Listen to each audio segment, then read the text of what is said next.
দেখতে দেখতে কোরবানি চলেই আসলো।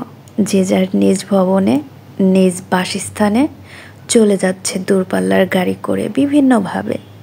কিন্তু যাদের যাওয়ার জায়গা নেই, তারা আমার মতো আকাশের নিচে দাঁড়িয়ে হাওয়া খাচ্ছে বা খাবে। এই বিষয়গুলো বড়ই অদ্ভুত, তাই না? সবাই তো আল্লাহর সৃষ্টি, রক্তে মাংসের মানুষ। তাহলে সবার ব্যাপারটাই কেন আলাদা আলাদা, ভিন্ন ভিন্ন, একই রকম কেন হয় না? আবার একই মায়ের সন্তান, একই বাবার সন্তান, দুজনকে দুইভাবে ট্রিট করা হয়। কেন হয়?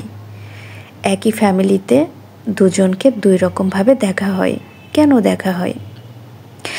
ঠিক সেভাবেই কেটে যায় কিছু মানুষের জীবন, একাকিত্ব।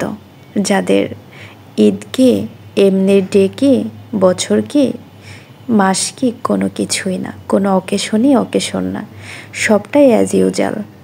স্পেশাল বলে কিছু থাকে না, যেটা তারা নিজেরা ফিল করে।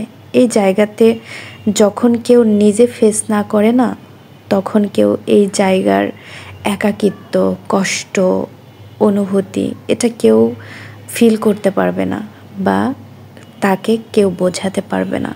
এটা এমনই এক অনুভূতি, এ বড়ই অদ্ভুত, যেটা যে জানে, যার একা থাকতে হয় সেই বোঝে। যাই হোক, দেখতে দেখতে ঈদ চলে আসলো। সবার ঈদ ভালো কাটুক। সবাইকে অ্যাডভান্স ঈদ মোবারক। সবাইকে অনেক অনেক অনেক অনেক ঈদের শুভেচ্ছা রইল। আল্লাহ হাফেজ।